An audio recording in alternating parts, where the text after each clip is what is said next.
Okay, so good to be here. Thank you so much for the invitation. It's difficult to be with you all in person many times, oftentimes for me at least, but this is a great way to connect. Although I'm looking at a blank screen, I'm trying to imagine happy, excited, eager faces, interested to learn about intersectional discrimination. But I do realize it's a difficult time.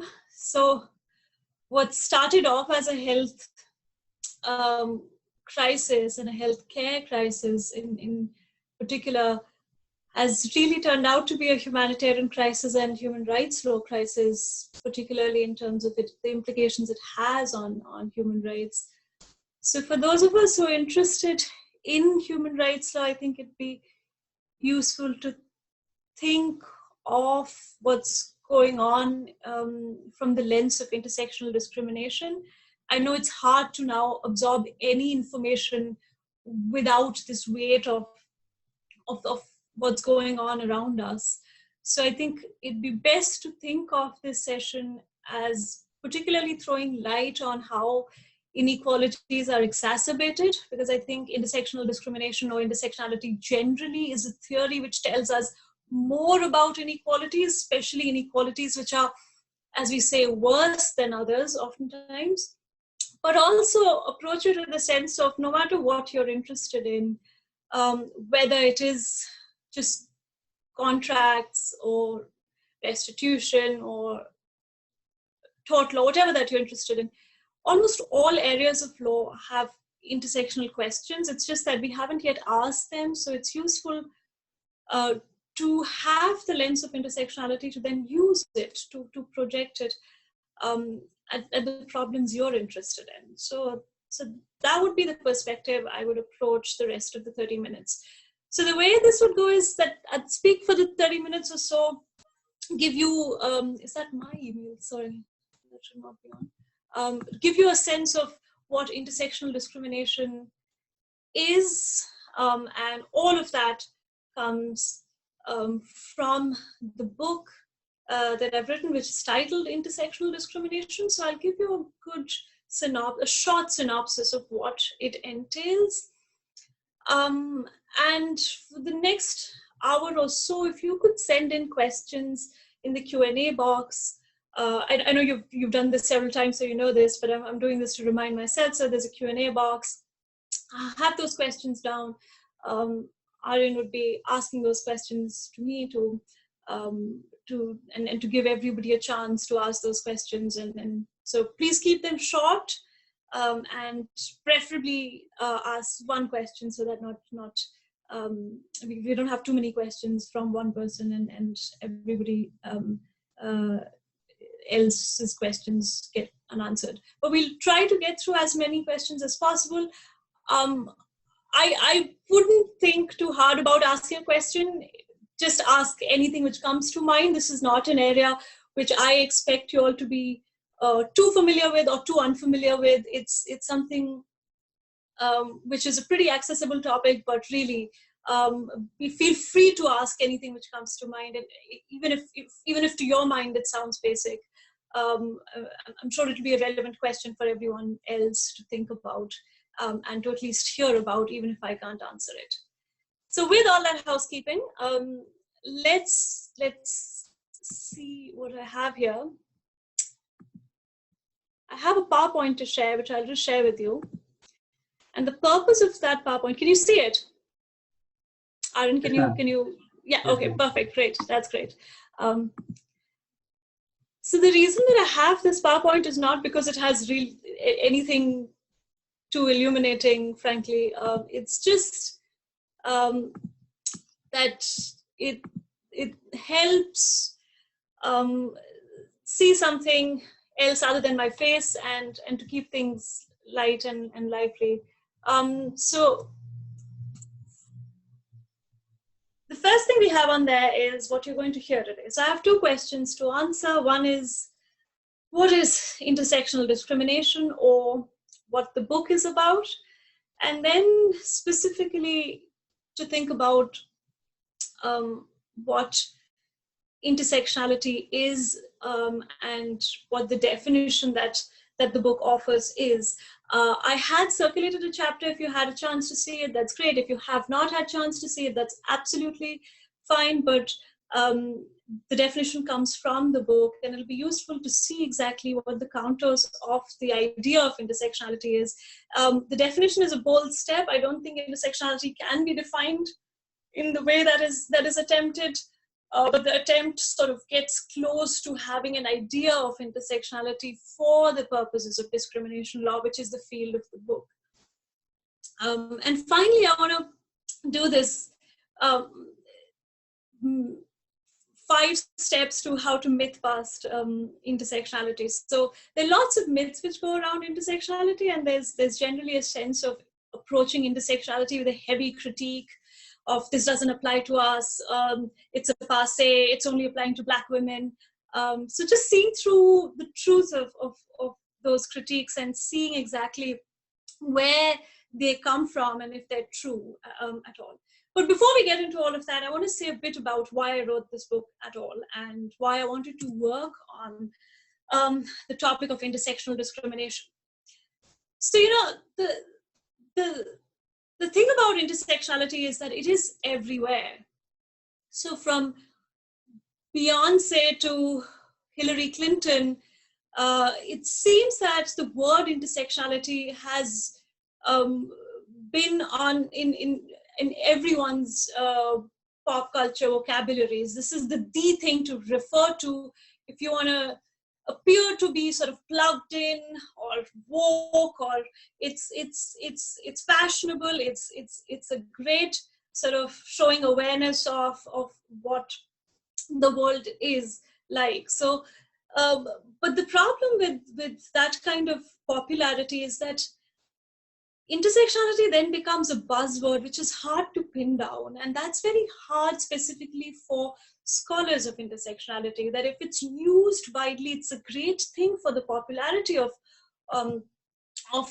that word, but it's a hard thing in a sense to work with that concept, to really mold it, to be able to, for it to do the work that we imagine it to do, both at the theoretical level and at a practical level, right? So we're imagining intersectionality or intersectional discrimination at 2 levels here. A, theoretically, what is the concept? What is it that is the idea of intersectionality, or what should be the concept? So both is and should there. But also practically, what do we do with intersectionality? How do we solve it? How do we address it? Both of those become extremely hard for scholars of intersectionality because it's such a wide field. It's what we call, it's a field which has burgeoned into a field of studies in itself. It started off as an idea and it's become a field. The other thing which feels like you're breaking your head against the wall is this sense of intersectionality which seems to go back into history and seems to keep going back. So the earliest references of intersectional thinking in Black feminist thought, where it comes from, really can be traced back to 200-year-old history. But it's also that although the word intersectionality was coined in the context of Black feminism in the United States, you see intersectional patterns of thinking almost everywhere, right? So if you see Latina feminism in South America, if you see Dalit feminism in India, you see resonances of that framework of thinking.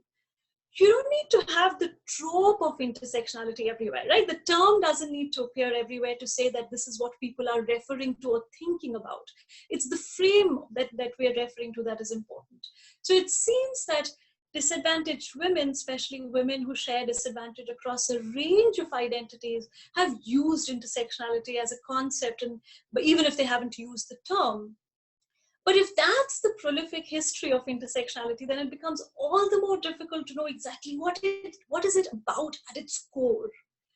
The third thing, which is difficult in this area and which I wanted to explore, is that no matter how big the field is, or how long the trajectory of intersectional thought is, or how wide it is in terms of the disciplines it exists in. So it exists in political theory, economics, sociology, anthropology, literature, and lots more. Um, uh, but it also exists primarily as an idea in law. And third thing which is difficult is that we don't seem to have a clear understanding of what it does in law. So it's a wide enough concept. It's used in popular culture um, very easily, regularly. It's an approachable thing to grasp.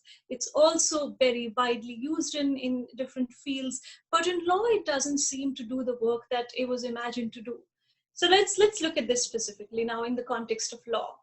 So the term intersectionality was coined, as you all know, by Kimberly Crenshaw in 1988 in her seminal article, which she wrote for the University of Chicago Law Forum, which is titled Demarginalizing the Intersection of Race and Sex. And demarginalizing, the article itself, which is now celebrated like 30 years, or the term is now 30 years old, was specifically written in the context of discrimination law. So the word intersectionality, sort of the coinage, belongs to a moment when Kimberly Crenshaw wanted to critique the patterns of reasoning in the United States discrimination law, American discrimination law, to say that it didn't protect Black women. It protected the category of sex discrimination, and it was about race discrimination. So it protected white women under the category of sex discrimination and Black men under the category of race discrimination. But Black women who were both experiencing discrimination on the basis of sex and race fell through the cracks of both the categories, because neither sex discrimination nor race discrimination was meant to attend to discrimination on the basis of both of them at the same time. So they were exclusively about one kind of discrimination.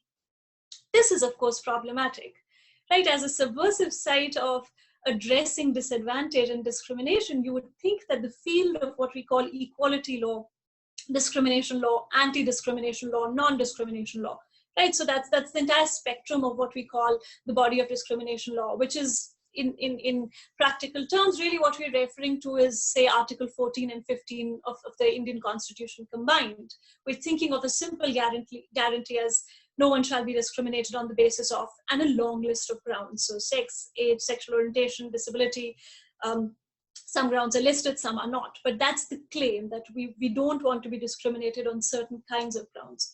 If that's the body of discrimination, how is it that we have somehow managed to not get to grips with discrimination, which is actually on the basis of more than two or more grounds, and it's limited to just one kind of discrimination, right? As a subversive site, it seems paradoxical that discrimination, which is all the more problematic, is less protected.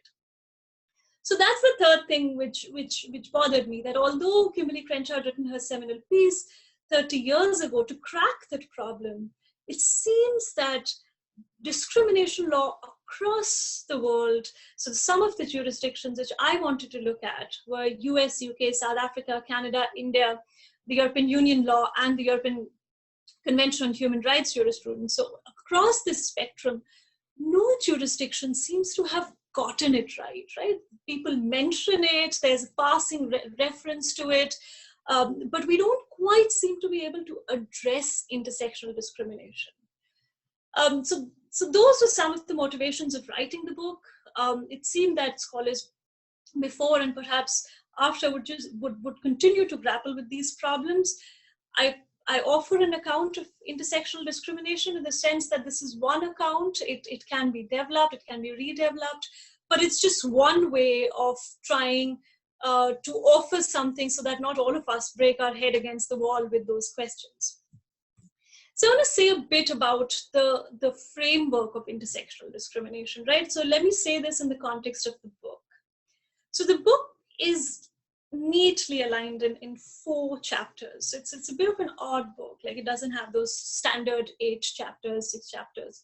But this was the most precise way I would imagine of doing this, in the sense that this is what I was attempting to do in the 4 chapters. The first thing I wanted to do was to really say that discrimination law around a range of comparative jurisdictions those being US, UK, South Africa, Canada, India, EU, ECHR, none of these seem to get intersectionality.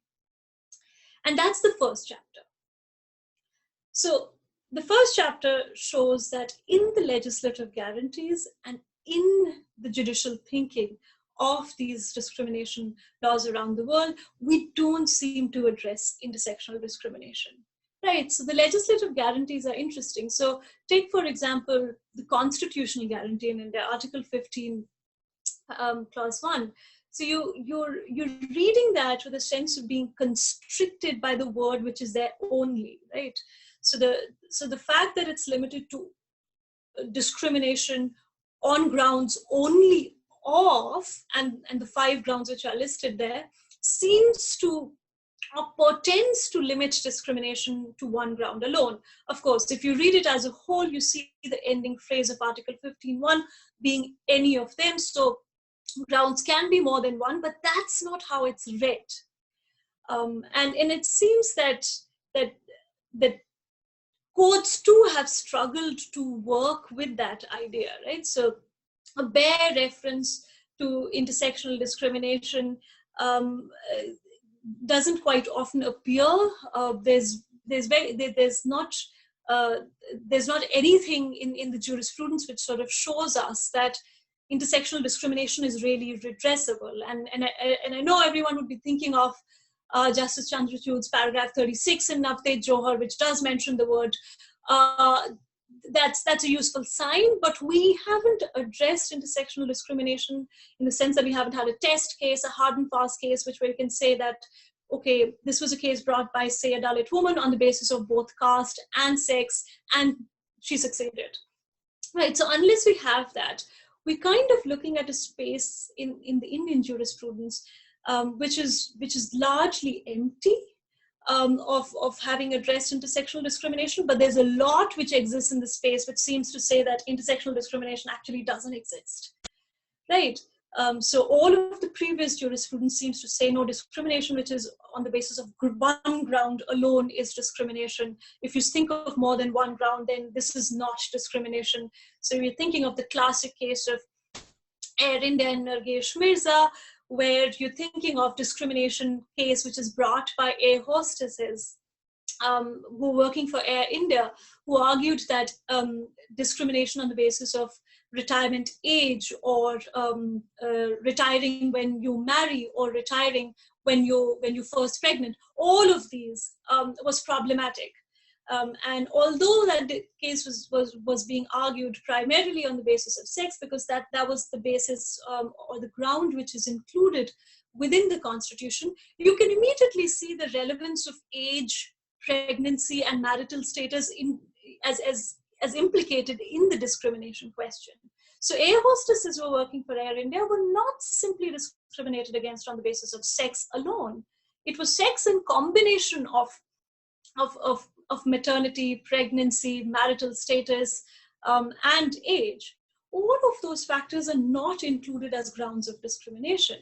Right? So that's the first hurdle that you see, but also that they're not read in, and then there's no way of sort of expanding the category of sex discrimination to actually address sex discrimination. Right? It seems to be so narrowly limited to only those women who are discriminated against only on the basis of their sex. So what this basically means is that it's a shame, it's too bad if you happen to be a woman who's also married, is pregnant, or has children, is disabled, is lesbian. Too bad. Discrimination law doesn't quite attend to you. That's the first chapter. It's mapping out, it's giving a whirlwind review of comparative discrimination law to say, how is it that the field of discrimination law, which is genuinely meant to be addressing discrimination, which is hard, which is difficult to locate, which is isolated, that it misses this complex nature of discrimination. The second thing that the book does, and what intersectional discrimination is about and really benefits from, is an understanding of the category or the theory of intersectionality. And that's the chapter that I circulated, and I'll be saying a bit more about that in a bit. But in short, this chapter is looking at some very quick 200-year-old history of, or the trajectory of development of intersectional thought, to discern from it 5 elements which I think seem to be repeated across that history to say what intersectionality is about. And then I try to say in the last part of that chapter, which is relevant for you all, is that even though a lot of the work, the scholarly work, which is referred to in intersectionality theory, has been in critical race theory, critical race feminism, and Black feminism in the United States, you can trace that thinking in other feminisms around the world. And I pick especially Dalit feminism and say exactly how patterns of thinking were so similar, even if the trope of the intersectional trope itself was absent. The third thing about intersectionality or intersectional discrimination is to think about how is intersectionality different from other ways of thinking about discrimination. So the third chapter is about mapping a spectrum of possibilities of how we can conceptualize discrimination on the basis of one or more grounds. So at the one end of the spectrum is what Kimberly Crenshaw in her original piece calls single access discrimination. That discrimination law is primarily about one kind of discrimination, and that's single access discrimination. What we're worried about is intersectional discrimination, discrimination based on a combination of multiple grounds. It could be 1, 2, 3, 4, and a combination of several of them at the same time.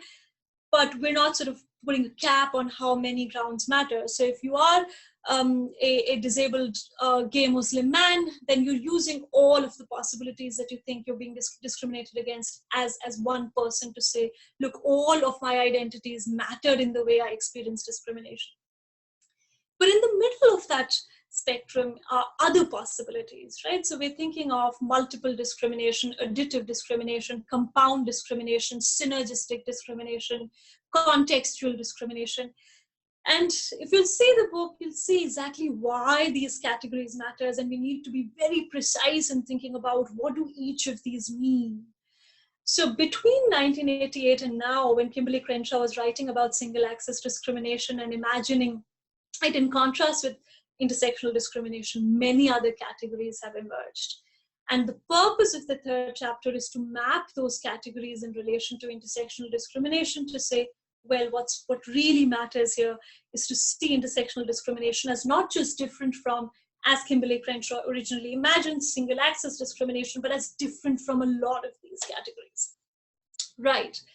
And the fourth and the final thing about intersectional discrimination is that you need to know how to address that discrimination on law. So it's well and nice to know in theory and conceptually what this idea of intersectionality is and what the category of intersectional discrimination is. But then you need practical tools to address it. So chapter 4 is doctrine heavy. And what it tries to do is take the reader through the labyrinth of discrimination law to see exactly how each of the different key concepts of discrimination are addressed in relation to intersectional discrimination. What are these key concepts? So discrimination law has many concepts, right? So what is direct discrimination? What is indirect discrimination? What is the idea of discrimination, right? Is it about stigma? Is it stereotyping? Is it about redistribution? Is it about socioeconomic inequalities? Where does poverty sit within that? What's the basic idea of discrimination? What's the substantive test of it? But also, what work do competitors do in discrimination law? Do you always need to show a mirror competitor to be able to show that you've been treated differently in comparison to someone else? What's the standard of proof? What's the burden of review? What kind of remedies role in cases of discrimination? All of these specific questions make up the structure of discrimination law. Right? So it's a very well-defined, precise way of thinking through questions of discrimination that you have to work through. The central argument about intersectional discrimination, I think, is that no magic bullet can help us crack the intersectional problem. We really have to go through each of these steps, theoretically and practically, to see how can intersectionality be realized in discrimination law. It's hard to just imagine one step as being enough in any particular jurisdiction. It has to be a multi-pronged effort to be able to address intersectionality. I want to address just the first of those in the rest of the time that I have. So I want to say a bit about what intersectionality is. And if you have any questions in and around anything else about intersectional discrimination that I've mentioned, or anything about the definition, I'm very happy to answer them. But I want to offer you this definition, which emerges in the book. And this has 5 things on there. So the 5 things that I want to talk about is that intersectionality is about the dynamic of sameness and difference in patterns of group disadvantage, based on multiple identities understood as a whole, in their full and relevant context.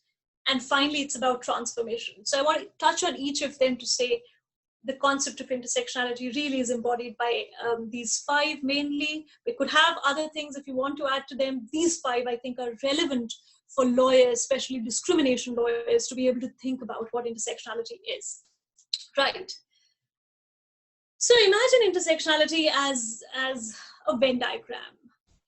Footnote there is that it's a poor imagery because it's not very accurate, but it helps for these purposes where we're sort of not in a classroom and do not have several hours to explore something. So for this forum, let's just imagine intersectionality as a Venn diagram. Think about 2 or more identities intersecting. So say in the case of Dalit women, you're imagining 2 spheres of caste and sex or gender intersect. The portion in the middle is where Dalit women inhabit that space. That's where they exist. And that's the portion in which caste discrimination and sex discrimination collide. Now, the quality of that portion is that it has properties of both caste discrimination and sex discrimination, because of course that portion belongs to both of them to some extent, but also that portion shows unique properties of its own, because some of what the portion of caste discrimination is not included in that middle portion. What it means for Dalit women is that they have experiences of discrimination which are similar to women of caste, so higher caste, and they have experiences of discrimination which are similar to Dalit men. But they also have properties or experiences of discrimination which are unique to themselves or unique to their position. So recognition of the complexity of their discrimination as both being similar to but also different from discrimination based on individual grounds is key to intersectionality. We don't compromise talking about what is similar or only focusing on what is different. We do both of them at the same time. The simultaneity of intersectional discrimination is what we're looking at primarily. The second thing to note is that we're looking at discrimination as patterns of group disadvantage. Now, this phrase comes from the South African Constitutional Court discrimination jurisprudence, basically. And what the South African court was thinking about was thinking in reference to apartheid, which say in the Indian context would be, say, the context of casteism. We're thinking about these long existing, broad, very hard entrenched patterns, motives of discrimination. We're not thinking about acts of individual discrimination. Somebody says something to somebody because they don't like them. That's not the kind of discrimination we're imagining. We're imagining hard, entrenched patterns, motives, which replicate over time, which cannot just be shrugged off. That's what we're looking at when we're thinking of intersectional discrimination, say in the case of Dalit women. We're also thinking of them as a whole. There's no way to be able to say that Dalit women are just women or they're just Dalits, right? The only way that you can possibly comprehend their situation of intersectional discrimination is as a whole. That sounds pretty straightforward. The thing about context at the 4th level, and which is key to intersectionality, is that, for those of you who would have read Chimamanda Adichie's Americana, you might remember her heroine Ifemelu. She takes a flight from Nigeria and ends up in the United States. And she says that Ifemelu wasn't Black when she took that flight in Nigeria. She ended up being Black when she arrived in the United States. Well, the category black doesn't quite exist in Nigeria. Nigerians are Nigerians in Nigeria. They aren't black, right? So that's the matter of context, right? So you don't just transport intersectionality or categories which matter from across one to the other. You see what they mean in that context, right? Where what does caste mean in the many different versions that it exists in different parts of India, right? What are the particular ways in which it manifests itself? Why is it different from how other patterns of casteism compare with a particular version of it, right? What are the differences, say, between north, south, east, west with respect to casteism? So it's the particularity of it without sort of compromising a sense of whole, that caste is also related to other categories, but it's internally complex in itself. But we're looking at all of this contextually to speak of particular circumstances. And let me say the final thing about intersectionality is that all of this talk, all of intersectionality or intersectional discrimination is really about transforming the inequality which exists in the world. We're not in this small, tight space of imagining how we can bring some good luck or bring some amount of justice to a few people and that would be job done. We're not looking at reform or incremental change. We're looking at transforming patterns of thinking about inequality and then changing how those patterns actually manifest themselves, how structures of disadvantage, systems of power exists out there. We're trying to imagine utopias here. Intersectional project is a very ambitious one, but it's certainly looking at dismantling the disadvantage that it reveals. It doesn't just want to do a small job of, okay, one person getting their day in court is what intersectionality is. That's barely the starting point for intersectionality. Okay, so I'll give you a quick rundown of what intersectionality is not about, and then I'm very happy to take questions after that. The first thing, that it's all about Black women. I think I've said this a couple of times already, but it's not. It's extremely important to see the context of the origin, the syntactic origin of intersectionality as a term, as belonging to Black feminism, critical race theory, and critical race feminism in the United States. Black women were the ones who really breathed life to the concept of intersectionality. But intersectional forms of thinking exist elsewhere, and to sort of excavate and exhume the forms of thinking which are present, say, in India with respect to Dalit feminism, but also perhaps in other quarters, which I haven't explored, but that's a research question for all of us, is that where are those patterns? Who else is claiming intersectional ways of thinking? And to see that intersectionality is really a broad theory of disadvantage which applies to anyone who is multiply disadvantaged in these complex ways. But I think the context of Black feminism is extremely important in illuminating what intersectionality is, but they were not meant to be the sole, as we call, protectorate of intersectionality. Intersectionality is for everyone, true or false. This one is a hard one. It's true in a sense and it's false in a sense. So it's true that it's a theory of disadvantage. It applies to everybody who is disadvantaged in many ways. It's broad. It helps explain the complexity of disadvantage people face on the basis of more than one ground. But, it's not the same as saying, Black Lives Matter, all lives matter. It's not for everyone in the sense that now non-disabled, middle-class white men can claim intersectionality to be theirs because they too have these many identities. It's a truism. All of us have many identities, but I think intersectionality is at its core really about disadvantage. For it to remain subversive and for it to remain relevant, it has to speak to discrimination or disadvantage of those who actually face, and it can't be a theory of privilege to say, oh, all lives are intersectional now. It's passé. So, in the last 30 years since Crenshaw first wrote about intersectionality, or in the last 200 years of Black feminist history, or for the last hundreds of years of Dalit feminist history, there's a lot of critique of those forms of intersectional thought which exists in feminism.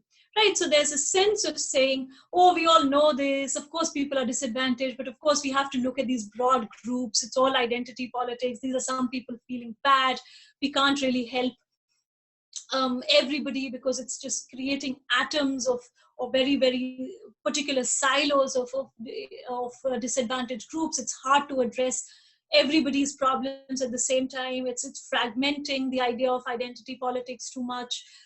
So much of critique um, uh, has been made against intersectionality. It's almost as if intersectionality is now accessed through critiques rather than what it is itself. And I think people are too quick to say, oh, we all get it already. I think it's simple. If we had already gotten it already, you would say in law, in your reading of Article 14 and 15, jurisprudence have come across so much of intersectional discrimination, right? This is discrimination which is so hidden from your sight that it's not taught, it's not read, it's not even talked about within closed quarters. Forget about being talked about and taught broadly. If that were not the case, I would have agreed that intersectionality is passé and we've all understood it. I think we have barely scratched the surface of addressing intersectional problems, and a lot much needs to be done before we can say we all get it. It's passé. Second, this is a shameless plug, but before you think that intersectionality is all about discrimination law, I think intersectionality is relevant to all areas of law. Not least to human rights law. And this is a project which I've been doing with a couple of academics who are thinking about intersectionality in human rights law. What does it mean for people to experience human rights violations on the basis of several of their identities? How are we trying to imagine, say, the position of migrant workers who happen to be women and who happen to be pregnant and walking thousands of miles home during the COVID crisis? How are inequalities exacerbated? What does it mean to access right to health for those people?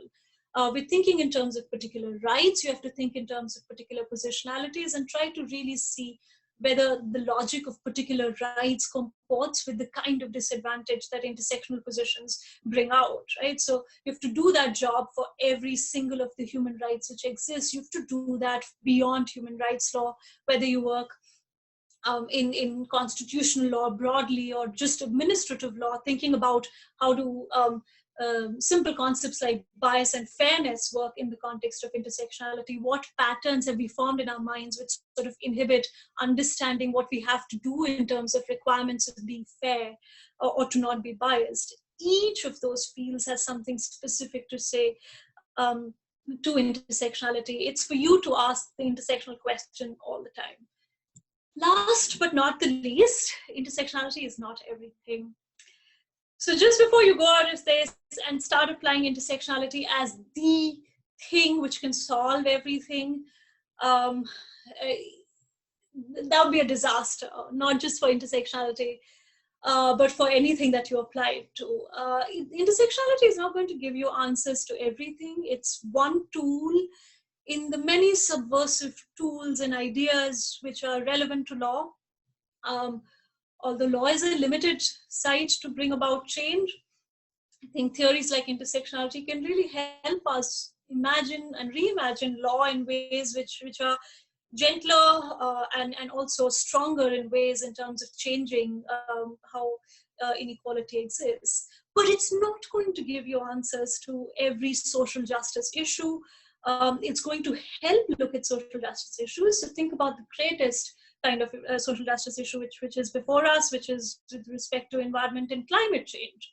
Intersectionality is going to be hugely helpful in seeing the worst inequalities with respect to climate change, right? So the Bangladeshi women who are poor and fleeing the floods, where 1/3 of Bangladesh's population is going to be displaced in some years' time, or thinking about women in Africa who are working with the extremely insustainable fuels and which impacts their health because they're poor.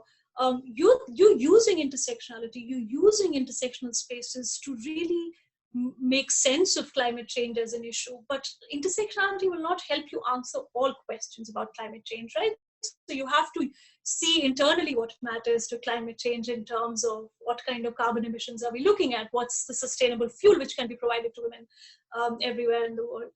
So don't use intersectionality as a sense of constantly just prodding with like, oh, but you didn't think of the intersectional question. I think it's a relevant question to ask. It's a very important question to ask, but it should be one question or one tool in your arsenal in terms of accessing and responding to social justice issues. Thank you, everyone. I'm very happy to take any questions that you may have. Yes, ma'am. So there are a couple of questions in the Q&A box. So if you could just look at that. Right. Oh, wow. Uh-huh. So, Vidush, can everybody see these questions or do I have to say them aloud? I should probably, right? No, ma'am, like it's your wish. They can be seen if I like. This is answered live, so I've marked them so that people can see them. Excellent. So Vidushri is asking how to look at, oh, sorry, this scrolls down. No, ma'am, just switch on the answer tab. If you can see. Answer live.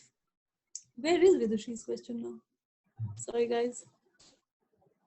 Ma'am, if you can see the answer tab, then right to the open. But that question doesn't, oh, right, I see. So sorry. Now it can be shown. Thanks, Arun, I got it, yeah. Fantastic. So the question is about refugee and asylum laws through the lens of intersectional discrimination.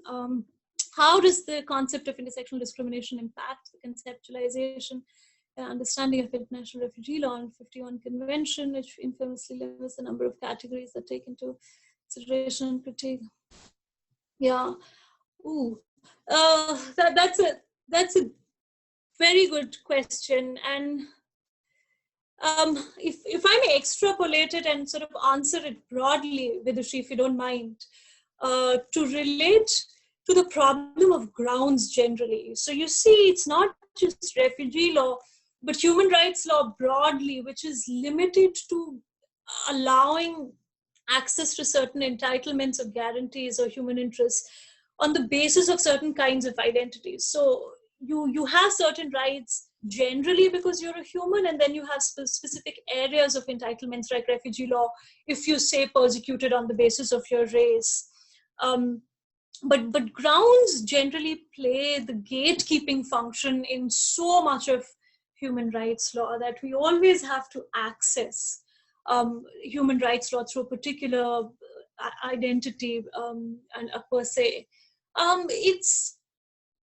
It's a problem at two levels. One is if you're constantly looking to add grounds in international treaties or legislatively in domestic statutes or in constitutions where constitutional amendment is rather hard, it's going to be very difficult. I think political processes which control these amendments do not often allow adding these grounds, but also grapple with the logic of how discrimination law or most of human rights law, including refugee law, has developed. It's not really been developed by legislations or constitution assemblies in India's case. It's really a thriving, living body of law which has only developed which can only be developed by courts. So in Sandra Fredman's book, she has this very nice quotation which she sort of keeps coming back to, is that in all kind of discrimination, inequality, human rights issues are only issues when they are issues of that particular moment and understood in that particular context. There is no discrimination if we're not thinking of a particular social problem. So if we keep that view of discrimination, that it's constantly going to come back to the context of what's happening here and now, then putting some burden on judges to expand the categories of discrimination would be appropriate, I would think, right? It's the only way in which discrimination as it emerges would continue to be would be addressed. Otherwise, we'll be stuck in this idea of historical discrimination, say in the 51 Convention, when we're thinking of race or religion or gender as grounds of persecution, and not quite thinking about sexual orientation. So what's happening to those migrants who are arriving in Europe who happen to be victims of persecution because of their sexual orientation? Most of the countries, for most of the people who are arriving, say from Africa, most of the countries criminalize sodomy, right? So we don't quite have a lens of addressing their discrimination or addressing their sense of disadvantage in refugee law, unless we put an emphasis on those who enforce these laws, to reimagine these laws, to actually understand it from the perspective of disadvantage and discrimination. That's at the heart of it, right? What are we trying to address? What is the problem that we're trying to crack? And then thinking about grounds as secondary in nature. So change the function of how we think about grounds, right? So in your question, you're thinking about the rigid and restricted categories which have been there in asylum law to be accessing that field of law. So change how we think about it to put what the purpose of that law is, or what we call in philosophy, say, the moral point or purpose of a field of law. What is that? Try to imagine grounds as responding to that. And then putting some emphasis on those who enforce these laws to be able to reimagine, to see these laws as existing not in the time when they were written, but also in the time in which they exist, because otherwise we've lost the purpose of discrimination law if it's not about inequality or discrimination which exists today. Right. So if this might seem very uninteractive, but if you would like to sort of leave emojis, you're very welcome to express yourself in one way or another. Right. Priyanka, can you suggest some readings, authors to start reading about equality law and discrimination law? That's a long list. See the bibliography in the book. Start reading it's sort of from the bottom to up. See the references, and yeah, they would help you. But I want to also answer this concretely. So I think Crenshaw's 1988 piece, Demarginalizing the Intersection of Sex and Race, it's just such a revealing piece. You know, often people think of intersectionality as either all about Crenshaw, that she's the only one who's written about it, or as nothing to do with Crenshaw, to say like, oh, it's always existed before her and it's existed in India and everywhere else as well. I think both of those are not true. I think she has made an immense contribution, not in terms of just inventing intersectionality and discrimination law, but just telling us starkly what intersectionality is really about. Just give me a second. So I think her critique of discrimination law is such a primer into equality law and discrimination law, and I think accessing the field through her critique is profound. So, and it's just barely a 30-page article. So if you have one thing to read, if you have time, just see how beautifully, clearly, and accessibly it's written, and how profound it is in terms of the work that it does in explaining the field of equality and discrimination law. Right, that was Priyanka. Vishwajit is from GLC Bombay and is asking, currently studying Anglo-American representation. He's read the book. Sorry, I'm just looking for the question.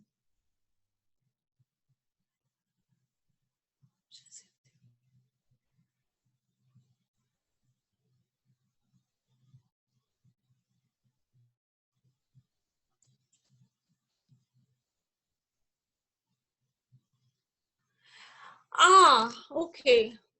So I think Vishwajit's question, if I understand correctly, and I may not be, is about how do we understand the position or disadvantage or discrimination which is faced by groups who sort of are at this position of being discriminated against by some, but also being in a position of privilege in relation to some. Vishnu, do I get it right? I don't know if you can leave a comment to let us know if I've got that question right.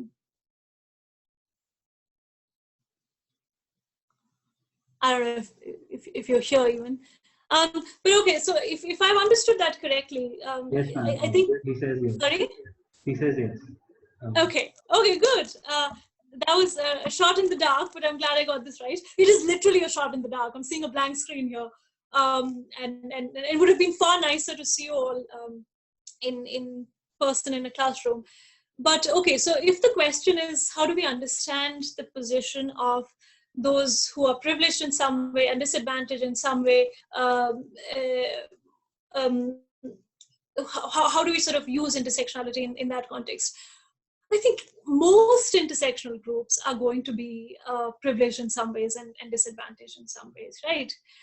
So say in the case of the category of Dalit women, some will be disabled and some will be non-disabled. Of those who will be disabled Dalit women, some may be trans or some may be lesbian and some may not be. Some may be heterosexual and the point of thinking about intersectionality within disadvantaged groups, right? So we're not transitioning to thinking suddenly about groups like upper caste, non-disabled women who may experience discrimination because they don't live in a very wealthy neighborhood, right? We're not thinking about marginal cases of those kind. We're thinking about of hard inequalities here, as I say. Within those, I think you're going to see a lot of complexity of people who may be privileged on the basis of several of their identities. And always remember the third element of the definition of intersectionality that we considered. Consider intersectional discrimination as a whole. Consider all identities which are relevant. So you will have to consider the many privileged ways in which an intersectional group, say as non-disabled Dalit women, experience discrimination and compare it to those experiences of those who are disabled. But that exercise of comparison within intersectional groups by taking people as a whole will matter. I think this is a question of being extremely specific in your comparison, but never sort of compromising that specificity or seeing things in their full and relevant context and as a whole. So the third and fourth limbs of intersectionality are really about doing the best job that you can by spelling things out in as much details as possible, not sort of trying to brush over privilege or sort of gleaning over disadvantage alone, but to see the complexity of what actual discrimination looks like when privilege and disadvantage combine. I hope that was somewhere along the lines of what you were thinking. Tanisht, did I say your name right? Yeah, that I've not heard of that name. It's a nice name. I like it. Is asking, how does a pandemic exacerbate xenophobia and other forms of discrimination, especially when the so-called foreigners are at a dual level of disadvantage? Great question. Look, this is going to be a very hard issue. I think we have seen a massive rise in nationalist populism, which has been based on notions of race, ethnicity, caste, and deeply xenophobic in nature, rise almost all over the world, right? So this is the same in the UK, Brexit, there's been a deep-seated racism which has come to fore, and discrimination against people from Eastern Europe, and it's the same in India, where we're thinking of borders, national identity very much in religious and ethnocentric terms, right? I think it's going to be extremely hard to push back on what I sadly predict to be this wave of exacerbating xenophobia and in these nationalist frames. It's going to be extremely hard because these governments are going to be using health grounds uh, and using some kind of false scientific basis to be saying, oh, we don't want immigration at this point, we're limiting the number of people who can come in, or this is the movement is not being restricted on grounds of race or religion anymore. It's all to do with health and safety and security. Those are very, very hard justifications to fight. The courts are deeply deferential when it comes to examining questions of that nature, of examining justifications of that nature. And I think we're gonna have to be extremely vigilant in seeing through these extremely shallow and political ways of exacerbating the racism and xenophobia that we're seeing. To see that when the government is saying, oh, this is only about health, to say, no, this is not really about health. You're just masking deeply xenophobic sentiments into health grounds and using that as a basis. I don't think our discrimination law is well equipped to be sort of unmasking that. I think we need very high standard of scrutiny, and to be asking the government to really give evidence, scientific evidence of whether this could work, evidence in the basis of whether this is actually what is predicted to work, right? So think in terms of your proportionality test, to be really asking hard questions of the government when you see these patterns emerge.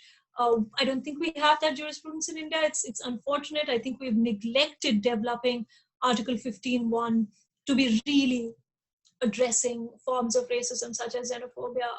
So we're not in the best place to be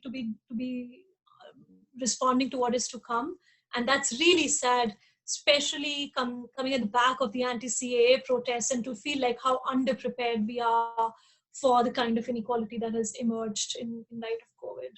So sorry, this is not very uplifting, but I think that's where we're going. Okay. Ira has a question. Is wondering what I think about the recent work on the concept of assemblage as an opposition to the frame of intersectionality and feminist theory. Can it provide a corrective to the intersectional frame? What do you mean by corrective to the intersectional frame? What's the corrective to be offered here?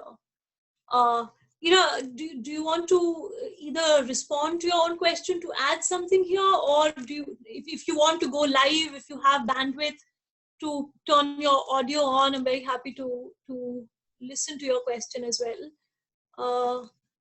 Karan, you have two questions. Which of these should I answer for the sake of equity?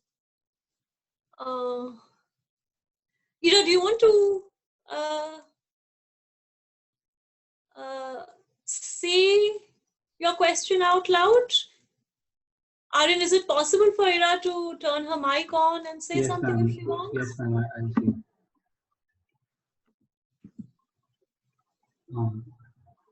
So I'm interested to hear what the corrective is about. Yes, ma'am. I think she's on. Yeah?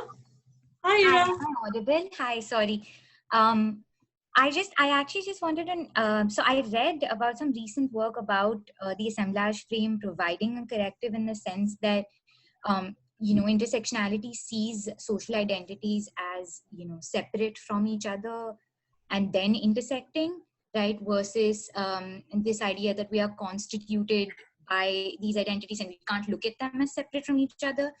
So I was just wondering, especially from your metaphor of the Venn diagram, I think it's very persuasive for something like law. But when we look at it more, from a sense of like political theory or sociology or philosophy, is a theoretical frame that doesn't see these identities as distinct and then intersecting more helpful than the frame of intersectionality. Thank you, Ira. That's an excellent question. And thank you for returning to the imagery of the Venn diagram, because it just doesn't work, right? You're absolutely right. The problem with the Venn diagram is that it portends to show that that identities can exist on their own as separate from the intersections at all, and that there is something called the category of sex or race simpliciter when there really isn't. And you're absolutely right that there is a limitation in the metaphor of intersectionality, in the sense that it's hinting at an intersection of some things which may have an independent existence. I think it's a metaphorical limitation. I don't think beyond the term intersectionality shows any affinity to self-standing identities, right? So we're really limited by what we call something here, because we seem to suggest as intersectional scholars that identities do exist separately, when the reality is that, well, they may for some people who are only disadvantaged on the basis of that particular identity, but for almost everyone else, identities are in a flux. So the net result, or the net sort of contention of that, is that I think most of intersectional literature sees identities as constantly in flux, which is why I think intersectionality is so interested in treating particular positions and standpoints and contexts as a whole, rather than seeing them just in terms of the intersection. And I think to see the entire structure or operative of the disadvantages, to see exactly what is it about race per se that brings about the kind of disadvantage Black women suffer, is the right way to approach it. I don't think intersectionality falls in that trap, but you're right to point out that the term itself seems to suggest that we might be falling into that trap. But I think a full reading of intersectionality is very much offering exactly the kind of explanation that you offered, that identities are seen as never having one stable meaning. At one particular point in time, in your particular circumstance, you can find a stable enough meaning to work with in any field, whether it's law or otherwise. But it may change, and I think intersectionality is open to those explanations as we change fields, as we switch dimensions, go from, say, economics to law to sociology. Yeah, that's an excellent question. Thank you. Okay. Where are we? I think, yeah. So Karan has 2 questions. For equality's sake, we will answer one of them only, because everyone else is getting one question, Karan, sorry, but we can chat about this later. So what is Karan asking? So Karan's 2 questions, I can at least say both of them out. One is that an argument could be made for viewing intersectional discrimination from the perspective of Sandy Fredman's substantive equality framework. So Sandra Fredman has what she calls transformative equality, which has 4 limbs. One is recognition, the second is redistribution, then participation and transformation. And Karan's asking whether intersectionality could be looked at from that perspective. And the second thing he's asking is that where we view intersectional discrimination as producing unique effects and narratives of discrimination, could you please shine some spotlight on the unique redressal mechanisms that must be devised, either through judicial recognition or policy legislative constructions? Right, so I think the second question is what I'll pick up on. So in terms of what the judges can do, part 4 of the book, the last chapter, takes you through the format or the structure of equality law, discrimination law, and goes through each of the hoops to explain exactly what needs to be done in judicial thinking, right? How do we understand direct intersectional discrimination? How do we understand indirect discrimination? How do we understand the idea of grounds? How do we add additional grounds where no grounds can be added legislatively because you don't have an open-ended list, or you have only fixed grounds, such as in ours in Article 15? How do we apportion the burden of proof? What should be the standard of review? And finally, what the remedies are. That's a long process. I can barely give a gist of it here. But I'm going to reiterate, there's no magic bullet. There are no easy solutions here. I think judges will have to do the hard work of learning discrimination law. I think so much of work on inequality and discrimination in India has been done at such a superficial level that we've done barely anything with respect to inequality and discrimination, right? This is one of the least developed areas of constitutional law. And I think it's only when sort of we all become the flag bearers of we will not take inequality remaining as it has in the last many decades that anything will change. But I think we will just have to turn ourselves into discrimination lawyers in order to do that exercise of, oh, I'll appreciate what the field is about, and I'll go systematically over each of these to answer whether something is intersectional discrimination or not. But in terms of policy legislative changes, I think a lot much more can be done, right? So I don't think policy and is limited in the framework of discrimination law, right?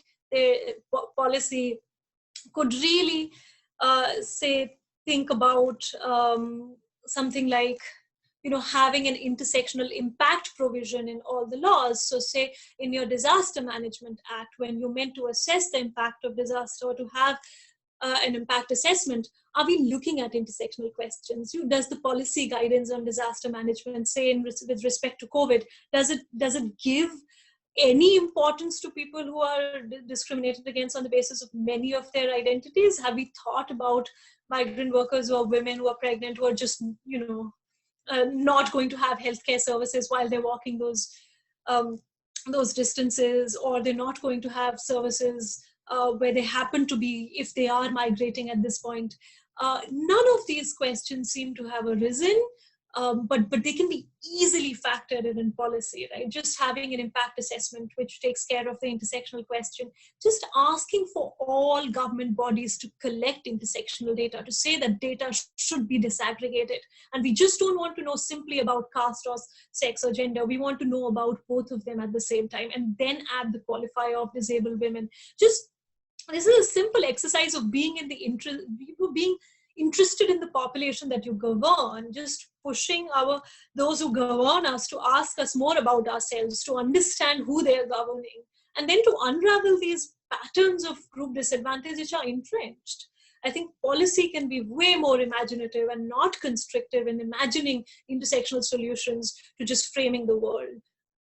Socioeconomically, politically, sort of thinking in terms of representation, all of these can be answered in an intersectional frame. And I think the potential there is way, way more than in the field of discrimination law, per se. Thank you, Karan. Excellent question. There's an anonymous question, which is about how much has been spoken about feminism since the waves of feminism have hit through.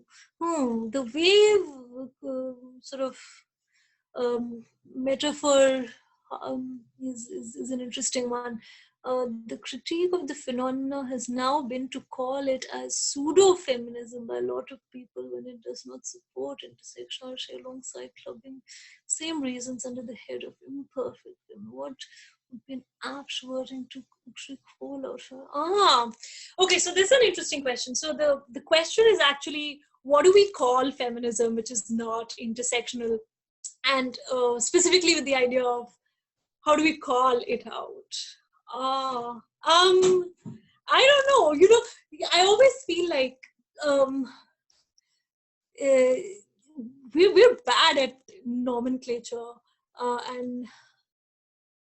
and especially like I think American academics are just so good in terms of naming, and I think Kimberly Crenshaw was fabulous in naming intersectionality. But you surely are asking, non-intersectional feminism is not the answer. What's a better way of sort of calling out or wording feminism which isn't intersectional in nature? But so I can't offer any easy solutions. I think many of us academics are better at explaining things with words than giving them names, and nomenclature is not our forte. But let me say what the problem that you're hinting at. And I think if we understand a bit more about the problem, we'll understand a bit more about what to do with it. I think you're right to say that there's a sense of unease in calling out feminism which is not intersectional, right? Or sometimes we are too quick to call it out and we're too dismissive, right? Both of those are possibilities, right? You sometimes want to let people do what they're doing because they too are doing projects which are useful for themselves, but also you want to point out the limitations in them and to say they're not really transformative projects. I think to say that feminism which is not intersectional feminism is bad feminism or poor feminism is correct, but it's not helpful. And the reason I say that is that we have to somehow make sure we get more people on board on the intersectional project rather than do the intersectional project ourselves as the few people who are worried about intersectionality.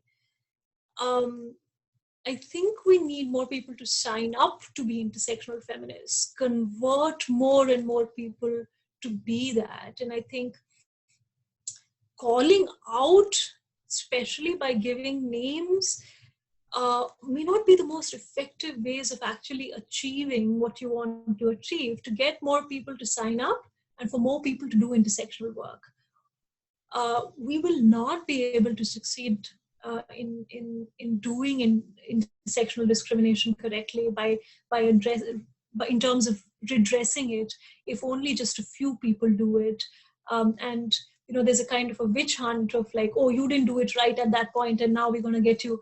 I think it's a learning process, and I think the biggest sort of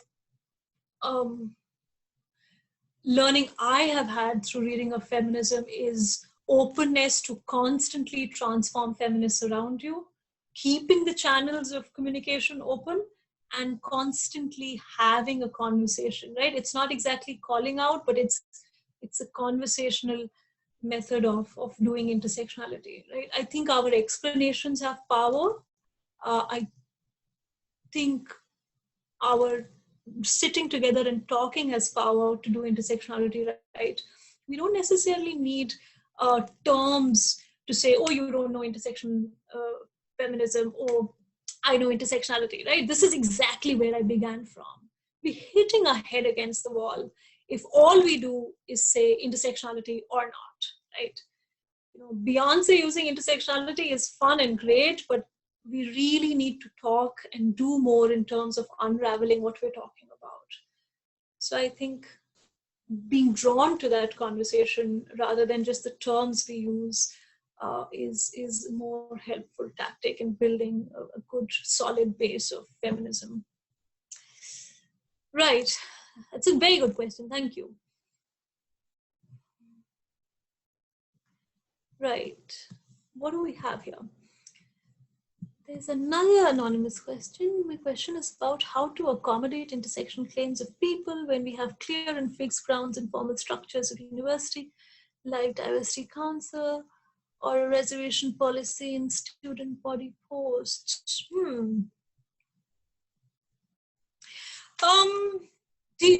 So whoever's asked this question, can I ask you back to explain a bit more of the context in which you asked this question?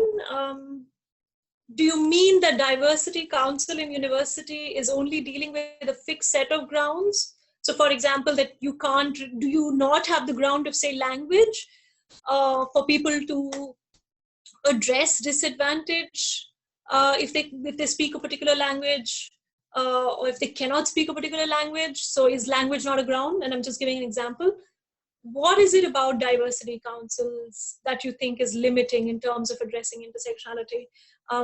If you're here and if you want to say something, please, I'm very happy for you to come online and say. Otherwise, please feel free to write down your response as well, because diversity committees they're so complex everywhere, and that's the nicest thing one can say about them. Because I don't know how many of you would have seen Sarah Ahmed's work on diversity committees, but she's for us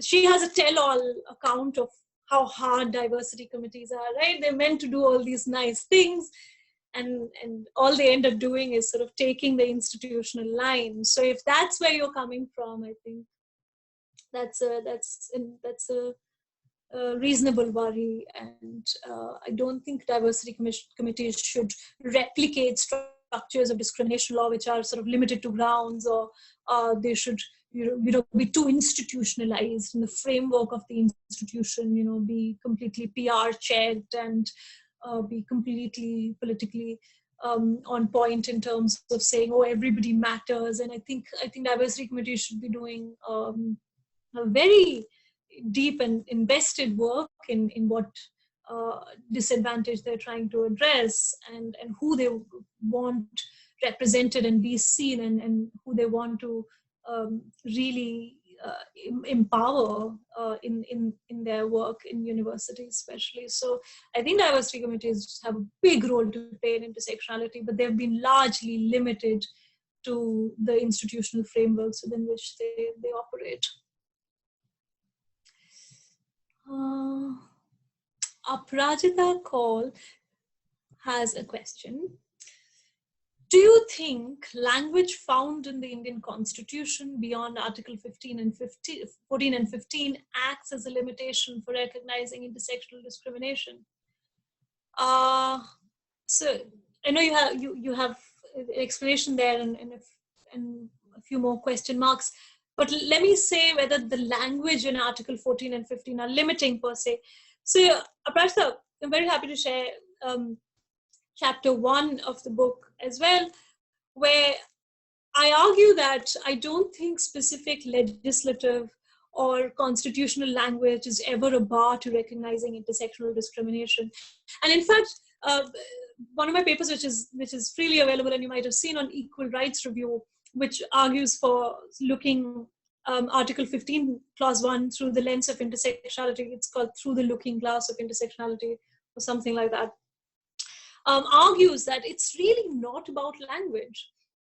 I think the interpretive strokes which judges are used to are enough to read intersectional discrimination into even the hardest languages which seem to have nothing to do with intersectionality, right? And I think I'll return to the first question that I answered. If you keep your focus on the substantive content of equality and non-discrimination, right, and breathe life into those concepts, I don't think limitation with respect to grounds or particular phrases in equality and non-discrimination guarantees will have as much weightage as we think, right? So the first and most important thing for us to do with respect to Article 14 and 15 is really have a substantive concept of what we mean by equality and non-discrimination. Do we mean primarily redistributive disadvantage, so socioeconomic disadvantage, which is quantifiable in nature in terms of the resources people have or access to certain basic goods like education, employment? Or do we mean recognition harms in terms of dignity, in terms of stereotyping, in terms of prejudice, in terms of stigma? Or do we mean in terms of only liberty, in terms of giving people access to basic goods, right? It's all about the freedom, not particularly about the equality of having that freedom. Or is it about some kind of having voice or being able to engage? What exactly do we mean when we mean equality and non-discrimination? I think that no language in any particular jurisdiction, absolutely nowhere would you find that explanation in the text of the Constitution or in the text of a legislation. That work has to be done by lawyers, scholars, judicial bodies, by people who write commentaries, say policy documents on what equality and non-discrimination means. I don't think that work is being done enough. And I think the more we think about answering what inequality and non-discrimination looks like, the better it is to be reading even the hardest languages in ways which can accommodate intersectional discrimination. Right. So it's already 4:20 now. So if you want, we can just take up, like there are 4 more questions. So if you want, we can answer them now, or like people can write to you if you share your mail ID. We can conclude. Right. Yeah, I'm very happy to answer anything on email. So, Aaron, do you want me to answer a couple of the last questions? So we have 10 minutes, did you say? Yes, ma'am. We can finish it by 4:30. No. Have we gone over is what my question was. No, ma'am. There are 5 more questions.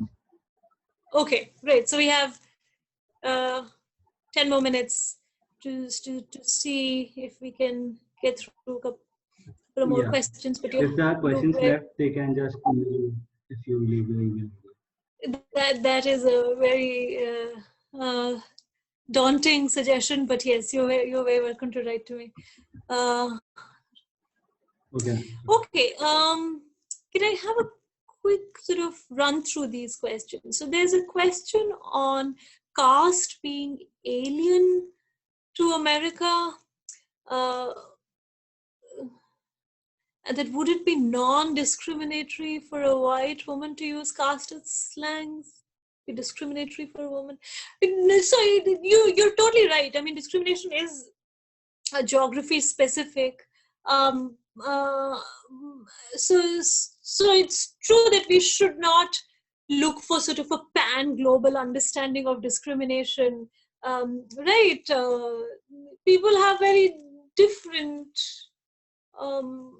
take on slang, who can use it, what is considered discriminatory across different contexts, right? So the hair you have, the dress you wear, the face coverings that you have, all of these have very different meanings, and I don't think they're easily transportable.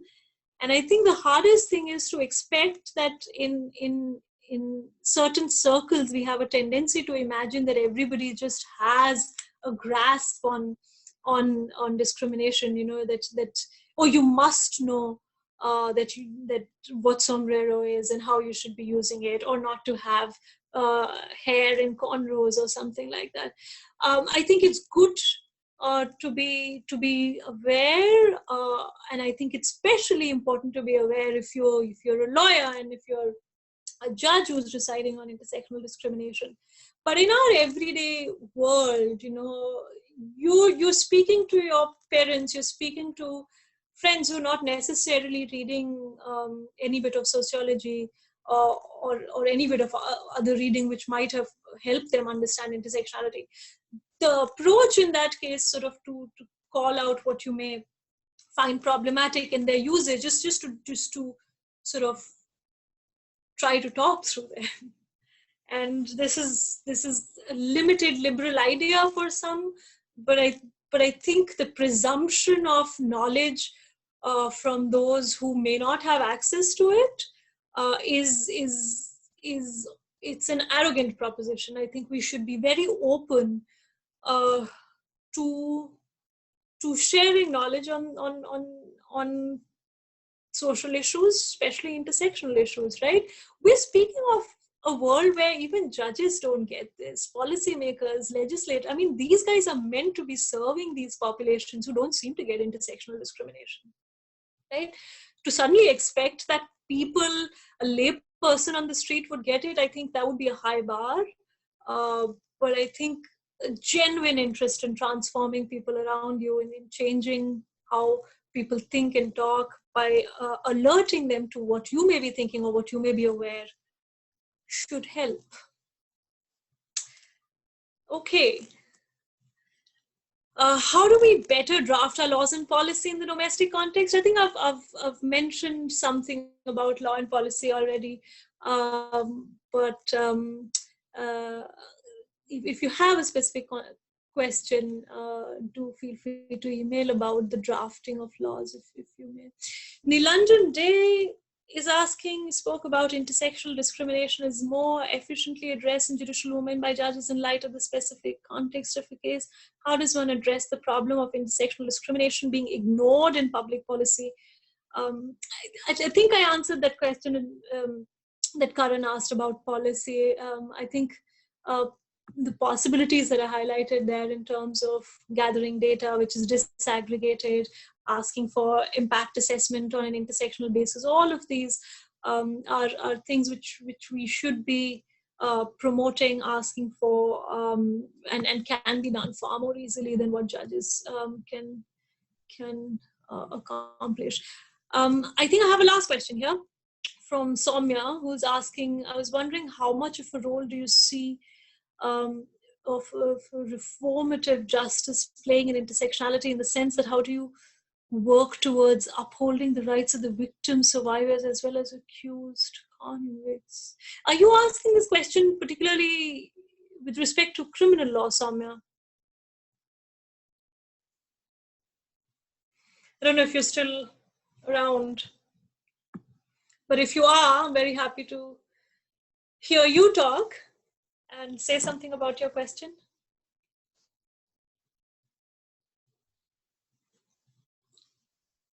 Hello. Hi, Soumya. Hi, thank you so much for the session, first of all. My question was pertaining to criminal law as such. And I was thinking about it particularly in the concept of sexual harassment cases, assault cases, rapes, and especially because I think you must have heard about the boys' locker room conversation that is started again in India. So in that context, because especially because it's out on social media, our first instinct is criminalization or taking harsh measures towards the culprits, the perpetrators. And like very recently in India, at least, I've come across this whole movement about reformative justice with respect to such crimes, and how talking about carceral feminism and how talking about harsher punishments for sexual crimes does not do any good. So I just wanted to know about your perspective on that with respect to intersectionality. Yeah, Soumya, that's an excellent question. That's an excellent question. Thank you for saying it out loud. It helps so much to hear someone say and see where they're going. I absolutely agree. So the position that I take in the book is that to simply frame intersectionality as being redressed by harsher punishment, or say in the case of intersectional discrimination and discrimination law, by simply giving more damages or compensation, would be disastrous. I think that would impose a quantitative understanding of intersectionality rather than a qualitative one. I don't think the claim intersectional scholars make is that intersectional discrimination is simply addressed by sending someone to jail for 2 extra years if you happen to have, committed a crime on the basis of both race and sex, right? So under SC/ST's Atrocities Act, if you are convicted of a crime against a Dalit woman, the punishment is simply more than what you would get if this was a case of atrocity under the IPC against a woman who is upper caste. That would be simplistic, that would be reductionist, because intersectional discrimination tries to say something about the quality of discrimination. It's trying to point you to the patterns of discrimination in terms of how caste and gender combine. So in the case of sexual harassment, or which is, actually sexual exploitation and violence in the case of Dalit women, we're not simply thinking about if sexual harassment is just worse in terms of some quantitative terms, but trying to think about the nature of form it takes, right? So specific forms of harassment and violence and assault with respect to Dalit women are, just nails being stripped off or being stripped and being paraded naked, as as punishment for what Dalit men may have done in places. The massive sexual exploitation and trafficking of Dalit women, which is so rampant and common and unaddressed, or not just rape, but which is rape which is brutal, gang rapes. Thinking in terms of specific forms of violence which are really relegated for Dalit women, right? They're assigned because these are forms which only Dalit women face in a lot of circumstances, but at a much higher rate, right? Trying to understand why that is, trying to bring that out in terms of what exists as the reality of it. And we're trying to address that, to dismantle those structures. They won't simply be dismantled by higher punishment or by giving larger compensation to victims. I think we'd have to do far much more than that in terms of preventative work, in terms of policy work, in terms of ground level work, of really changing casteist and sexist patterns of violence for Dalit women.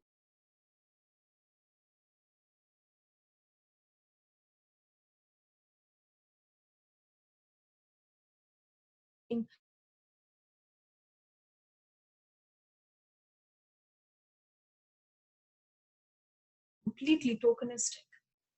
So thank you for that question. I think we are now exactly at the top of the hour as was promised to you. Yes, Thank you so much for everyone who's here, whom I cannot see, but I hope we have a chance to meet at Nalsar when things are better. And I hope everyone does well. It's a difficult time, but take care, stay safe. And if you have any more questions, thank you so much for taking up this session. It was a very informative session. We would obviously like to host you in the future as well. Thank you so much, Alan. Thank you. Take care, everyone.